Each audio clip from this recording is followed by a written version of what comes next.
I'm literally talking about I'm there 6 a.m. editing videos the other day, and I looked at my computer. I had 12 views on my short to fucking 1.3K in 40 minutes, and I'm like, what? The algorithm goes crazy for shorts, brother. I'm telling you.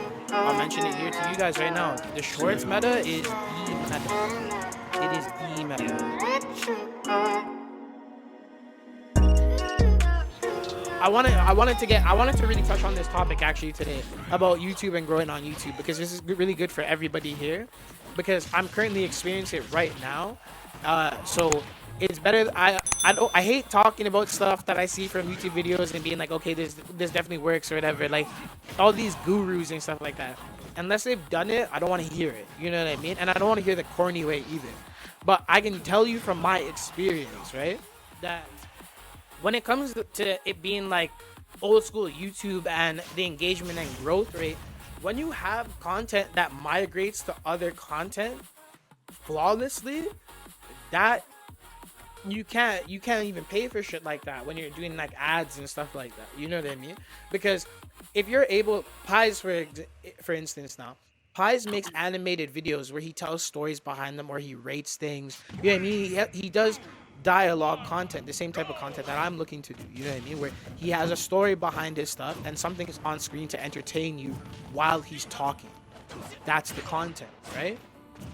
For him to say that, oh, he's saying that I can't really cut my stuff into shorts.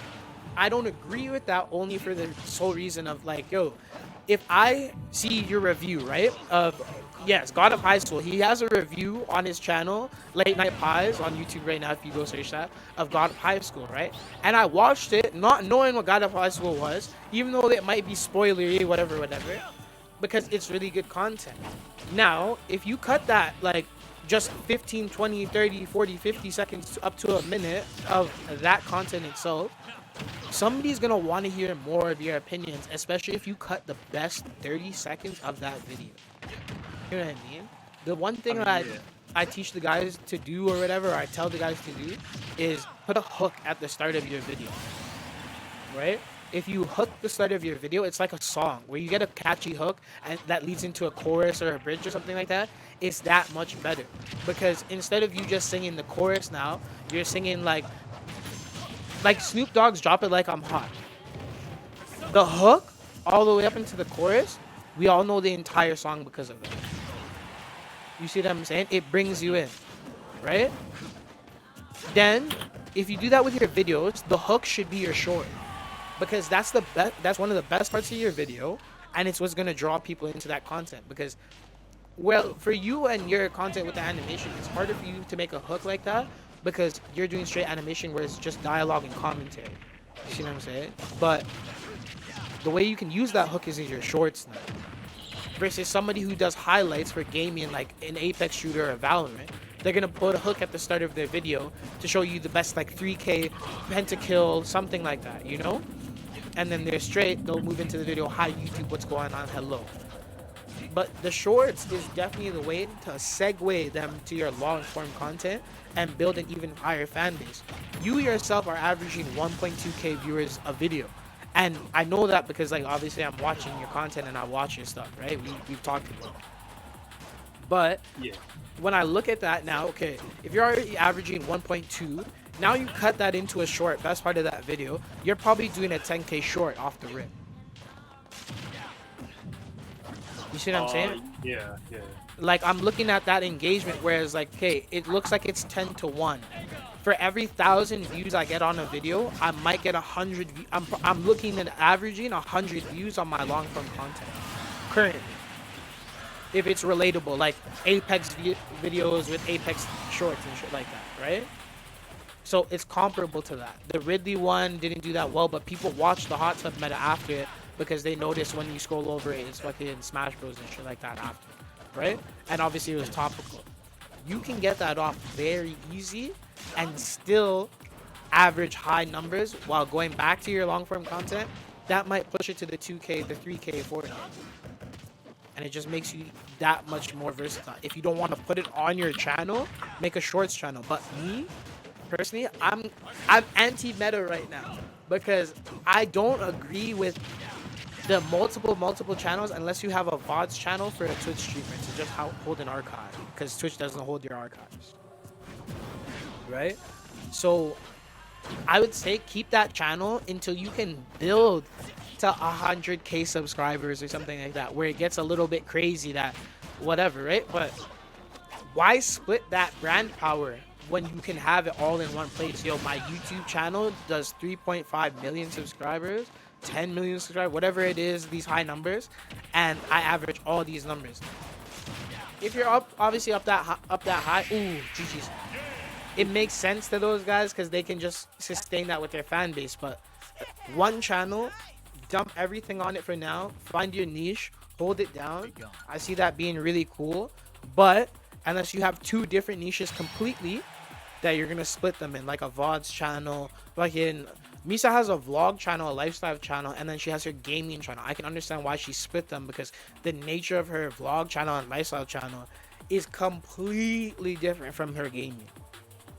You know, whereas your content right now, Pies, on that channel will all be the same. Yeah, that's not a bad idea. I'll just probably take the, like, I just put on TikTok, so whatever TikTok one does the best, I'll just put it on YouTube. Since I post like 9 parts, and then usually like 2 to 4 of those parts will get maybe like anywhere from like 10 to 100, maybe 500,000 views. So 100%. Fam, and those are the ones that, like, whether it flops on TikTok or not, that's the beauty of multi-platform posting, where you're maximizing your content. If you're not putting those clips on Twitter, you're not putting those shorts on YouTube, TikTok, IG Reels. IG Reels is an even better game, because if you master IG Reels, the engagement on IG Reels is even better sometimes right now than YouTube Shorts, because more people are on Instagram just scrolling for those things. And it's giving you that wider audience where you're covering all your bases. Because now one TikTok might do 500,000 on TikTok, right? But the one that does 200 on TikTok might do 500K on YouTube. Take the time to subtitle, especially for TikTok, 100%, because people will scroll and they're on mute. You know what I mean? 100%, Misa, thank you for that tip. That is 100% true. Subtitling works. And YouTube now has subtitling where you can type in the subtitles while you're uploading your video. It's a new feature. It's uploaded. Hopefully your channel has it if you have. But yeah, I got to get into subtitling. It's very, very... Also, accessibility correct for deaf people. My girlfriend has brought that up to me because she does sign language ASL. So correct, Misa, again, accessibility uses, as well as people are scrolling on mute and stuff like that. It's just all around better. A lot of people watch the subtitles anyways, but main reason, yes, accessibility. So, right, multi-platform use and multi-platform posting is super duper important, because you're not gonna do the same numbers on every single post in the same places every single time, right? So pause all your videos that you post on TikTok. They gotta go on IG Reels and YouTube Shorts just the same. I'll put them on IG Reels. That's not a bad idea. But I'm not just gonna put them all on, because then it would just cluster like their subscription box. Because I get like, it's like per video, it's like 8, 9 parts, yeah, you know. Right. And it's like also gonna be like hard to navigate my page. So oh, it's like maybe I'll right. I see what you mean from your TikTok. Like you see my TikTok. The best one. That's that's what I'm saying. Like maybe like 1. Even for YouTube, you can do it like this. If you have that video, because you're gonna obviously edit that video and that video is gonna come out later, you can put that short up before that video comes out to hype people up. You know what I mean? Like 2-3 days before, and that short will do better on YouTube, because it's like, it's different than what you're doing on TikTok. What you're doing on TikTok is really good. I've seen that. You know what I mean? So continue that formula. It's working. But now you can have a teaser and then work towards the long form video, so people are like, bro, I want to see this. You know what I'm gonna do is I'm just gonna take the best one from, you know, like the best rated one from TikTok, and I'll just use 100%. That one for like after, you know. 100%. Since like maybe it'll be like, you know what I'm talking about, right? See, like, yeah, I understand. It makes so much sense to me, because these things are like, bro, the range, I couldn't believe it. Like, I've been trying to focus on watch times and things, but Twiz really put me onto the YouTube short game. Like, when he's telling me, like, bro, out of nowhere, this shit's going to 1,000. I'm like, no way. And he's like, no, let's do it. And I'm like, okay, yo. Sorry to interrupt you. Go ahead. Wait, alright, what if I made a separate one just for my video, but cut up into shorts, and then have them go to my, like, main one? You know what I mean? So I have a That's second what I one would. just for my video, but it's chopped up so I could use the short like algorithm, and then they go from there to my video. That's what I'm saying. So it's like a teaser. It's like a That's a good trailer for idea. your thing. Yeah. You know what And I it doesn't mean? have to go on my main one because like that would just clutter it up, and I can. And it's hype. That's a good And idea. honestly, the clutter thing, like, yo, I understand it, but okay, this is just personal opinion on this one. I can't say this is like great for everyone, right? Me personally, I don't mind it because playlisting is such a great thing. Whereas if you want to search for something, you could find it through playlisting on someone's channel. And that sub box thing, pounding the sub box, people are getting a million notifications every day where they're just glossing over them anyways. The most time that people come click your videos on YouTube is when they go on YouTube and see it in their recommended. Yeah. You know? True. I'm hoping YouTube fixes that eventually, right? Because I'm one of the few people who uses my sub box. Word. And if they group the sub box to be one person, where it's like you can have a drop down menu of, oh, this is how many videos they drop. Apparently that might be a thing. I can't wait for that because then it'll be like all your subscriptions that release, and you can drop down for how much time, like how many videos you missed. Beautiful. Instead of it just being like boom, boom, boom, boom, boom, boom, boom. I understand completely what you guys are saying too about crowding sub boxes. To me right now, I'm just like, damn. I wonder if it makes like, if it's that crazy, like, you know. But I do agree. I do agree. Or just make it story format at the top of the sub page. True. No, for real though, that's actually really good. I'm definitely gonna do that. But I'm telling you guys right now, get, like, they always say it, the best way to grow on Twitch is fucking YouTube and blah blah blah. They're not wrong. I have arguments against it only for the sole reason of like, yo, I've seen Lightsy grow on YouTube on Twitch without even uploading fucking videos to YouTube. There's a certain knack and formula that you can use to grow on Twitch without having to use YouTube and other like, she still uses other platforms, don't get me wrong, but she's good at her other social platforms and building them like TikTok and things like that without having to transfer over to YouTube yet. And she's consistent on Instagram, and correct, she's consistent on Instagram and TikTok. So she's not lacking behind.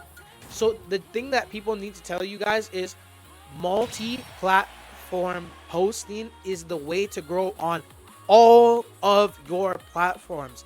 It's the most obvious answer.